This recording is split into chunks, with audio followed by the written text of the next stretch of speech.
Previous video में मैंने आपको मैक्रो की कुछ डेफिनेशंस पार्ट 1 में बनवाई थी, राइट। ये है पार्ट 2, बाकी की कुछ डेफिनेशंस इसमें पार्ट 3 भी आएगा जिसमें इंपॉर्टेंट डेफिनेशंस रहेंगी। So let's start with them. Capital expenditure क्या होता है?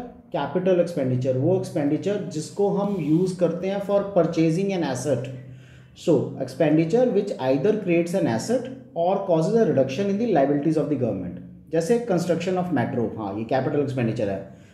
Repayment of loans is also a capital expenditure. Revenue deficit, revenue expenditure ज़्यादा है, रेवेन्यू रिसीट्स कम है किसी भी एक फिजिकल ईयर में। फाइनेंशियल ईयर को फिजिकल ईयर बोलते हैं।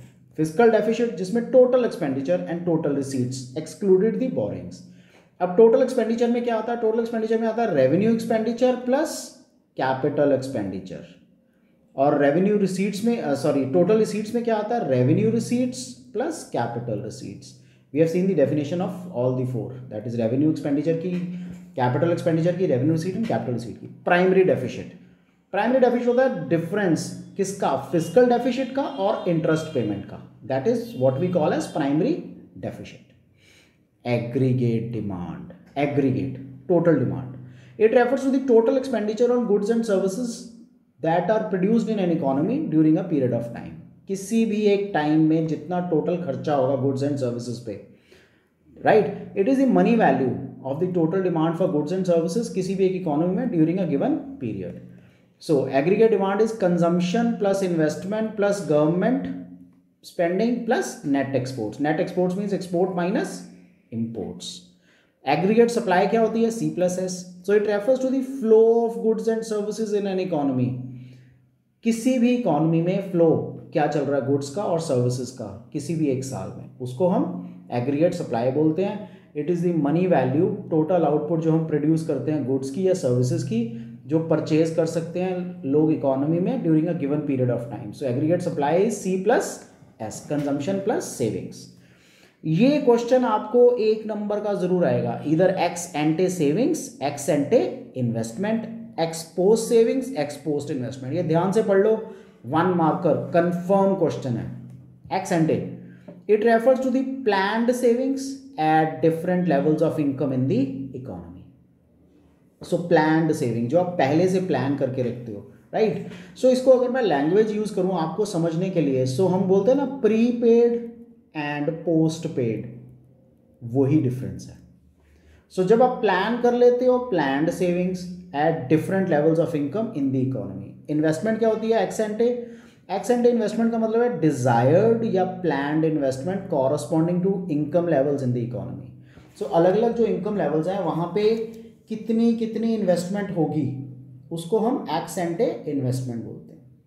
Full employment, so it refers to a situation जिसमें all those people who are willing and are able to work at the existing wage rate, उनको काम मिल जाता है, right. So please understand, full employment does not mean 100% employment. Full employment का मतलब है जो लोग काम करने के इच्छुक हैं at the existing wage rate and are able to work, और काम कर भी सकते हैं।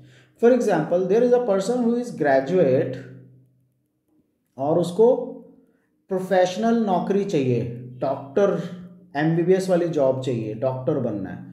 सो a graduate, simple graduate can not become a doctor, उसके लिए प्रोफेशनल क्वालिफिकेशन है। सो अगर वो विलिंग भी है ना तब भी वो एलिजिबल नहीं है, right.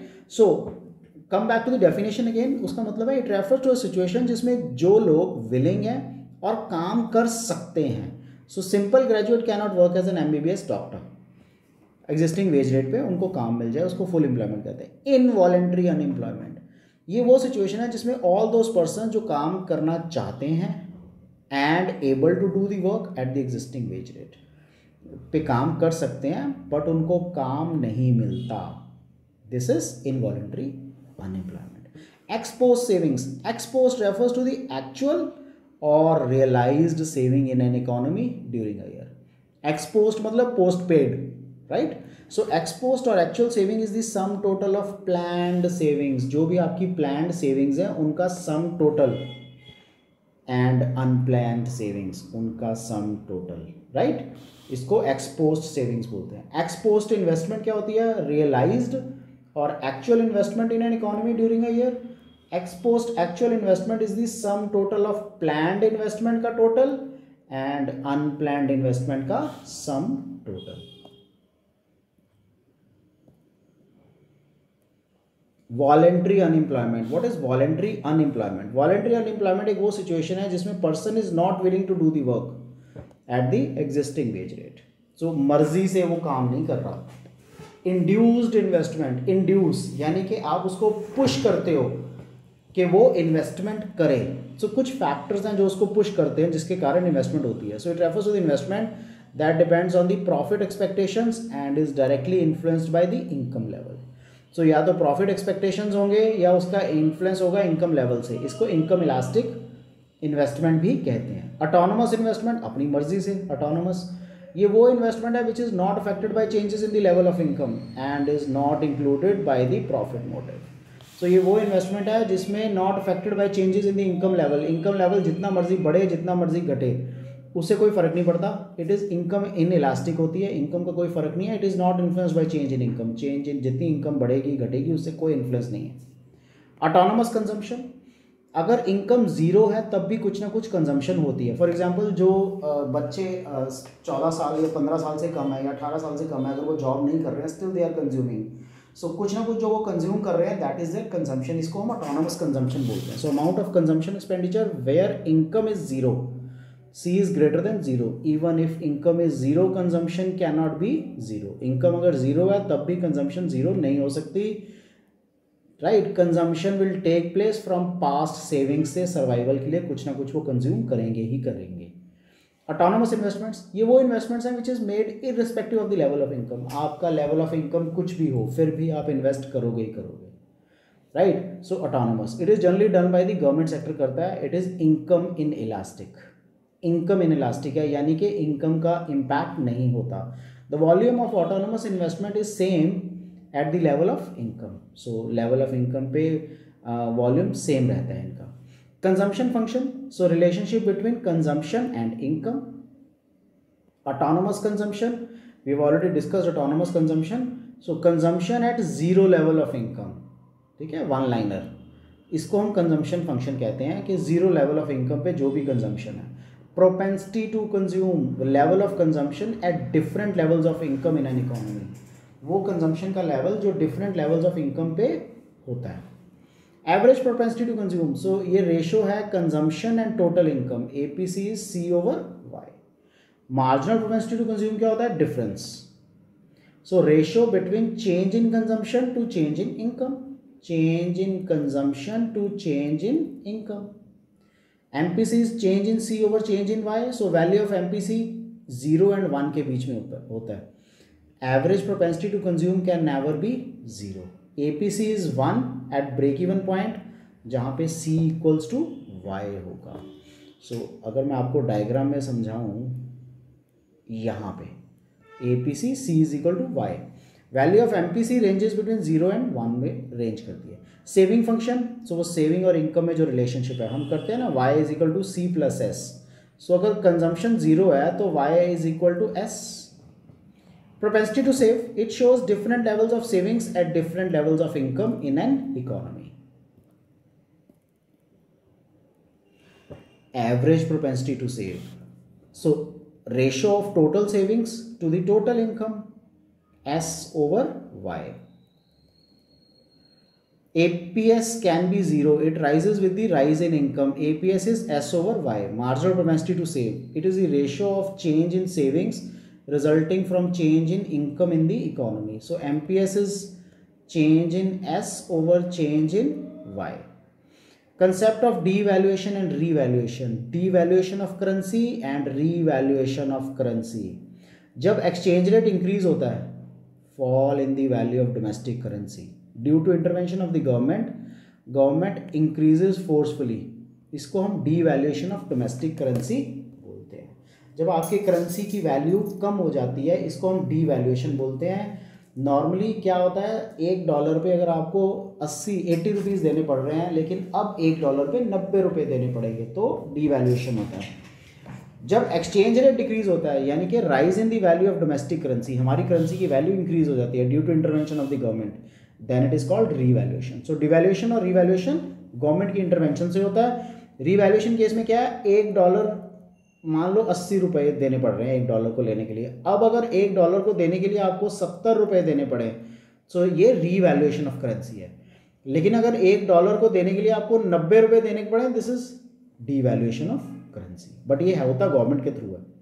Second concept is depreciation and appreciation. जब मार्केट फोर्सेस के कारण एक्सचेंज रेट इंक्रीज डिक्रीज होता है, when exchange rate increases fall in the value of domestic currency due to market forces, change in demand and supply, इसको हम depreciation बोलते हैं। So ये depreciation change in market forces होता है और devaluation with the intervention of the government होता है। When exchange rate decreases rise in the value of domestic currency due to market forces, then it is called appreciation. So revaluation कैसे होता था, government की intervention के साथ, ये होता है मार्केट फोर्सेस के कारण। Flexible exchange rate, exchange rate is determined based on the demand and supply of the foreign exchange in the foreign exchange market. Where demand and supply of foreign exchange is equal, exchange rate is determinate. So ये similar होता है determination of price of a commodity in the market. So आप मेरे को कितना पैसा दोगे $1 के बदले, right? मुझे कितने रुपीस मिलेंगे $1 के बदले, this is exchange rate system. So flexible exchange rate मतलब market forces decide करती हैं। market forces का मतलब demand and supply of that currency. Mixed exchange rate system, managed floating बोलते हैं, is like mixed exchange rate system. इस system में government या सेंट्रल बैंक इंटरफेयर करता है एक्सचेंज रेट डिटर्मिनेशन में जब भी उसको ज़रूरत होती है। सो सेंट्रल बैंक परचेज या सेल करता है फॉरेन करेंसी को exchange in foreign exchange market according to the condition, उस कंडीशन के साथ वो फॉरेन एक्सचेंज मार्केट में सेल या परचेज करता है। बैलेंस ऑफ पेमेंट अकाउंट्स कौन कौन से होते हैं, current account. Current account balance of payment का मतलब क्या है, it refers to the account which record all the current transactions of the goods services and unilateral transactions. Main transactions कौन सी हैं इसकी, export and import of goods और visible export and import of factor services और income flows. It includes interest, profit, rent and royalty. Export and import of non factor services, non factor services होती हैं includes banking, insurance, transportation, tourism, purchase by tourist etcetera. Unilateral transactions, one sided payment or gifts, grants, donations, aid etcetera. Then is balance of trade. So export of goods minus import of goods. Balance of invisibles, receipts of factor services, non-factor services, unilateral transactions minus balance of factor services, non-factor services and unilateral transactions. So invisibles, right? So services का होता है invisible and balance of trade होता है export and import of goods. Balance of current account क्या होता है, balance of visible trade and invisible trade. Positive current account का मतलब है that country can purchase assets and reduce its liability and vice versa. Capital account, capital, so it refers to the account which shows the changes in assets and liability of a country. It means capital account record the flow of debts and investment received and paid. अब एक चीज का हमेशा ध्यान रखो, जब भी हम करंट अकाउंट की बात करते हैं मतलब हम रेकरिंग काइंड ऑफ चीजों की बात करते हैं, so goods and services, sale, purchase. जब भी हम कैपिटल अकाउंट की बात करते हैं हम एसेट इंक्रीज या एसेट डिक्रीज की बात करते हैं। एसेट इंक्रीज या एसेट डिक्रीज, कैपिटल अकाउंट मतलब लॉन्गर टर्म में एक बार दो बार टाइप्स। सो मेन ट्रांजैक्शंस क्या हैं इसकी, फॉरेन की इन्वेस्टमेंट्स, या तो एफडीआई आएगा या एफआईआई आएगा। फॉरेन डायरेक्ट इन्वेस्टमेंट क्या होती है, फॉरेनर्स यहाँ आके, फॉरेन कंपनीज यहाँ आके ज़मीन खरीदें, उसको मैन्युफैक्चर करें, बिल्डिंग बनाएं, बिल्डिंग में फिर मैन्युफैक्चर करें, एम्प्लॉइज रिक्रूट करें, so proper process local firm की तरह। एंड एफआईआई क्या होता है कि यहाँ पे जो एग्जिस्टिंग बिजनेस चल रहे हैं उन्हीं में कहीं में कुछ पोर्शन इन्वेस्ट करें। बोरोइंग्स, चाहे वो एक्सटर्नल कमर्शियल बोरोइंग्स हो, एक्सटर्नल असिस्टेंस हो या कंसेशनल लोन्स, कुछ भी हो सकता है। Flow of banking capital and NRI के जो डिपॉजिट्स हैं। Official reserve accounts, financial accounts, इसका मतलब है foreign exchange reserves that are held with the central bank. हर एक कंट्री में, मोस्ट ऑफ द कंट्रीज में जो सेंट्रल बैंक है वही फॉरेन एक्सचेंज से डील करता है, वही एपेक्स अथॉरिटी है for dealing in foreign exchange. Every transaction in official reserve account is to create the balance that is equilibrium in the balance of payments. Many countries show official reserve account as a separate account दिखाते हैं, but it can be shown as a part of capital account as well, right. That's it of the second part of this video on the definitions. आपको इसमें कोई भी doubt हो, do let me know. I have one more part जिसके बाद आपका complete इसमें definitions cover हो जाएंगी। So take care, good bye.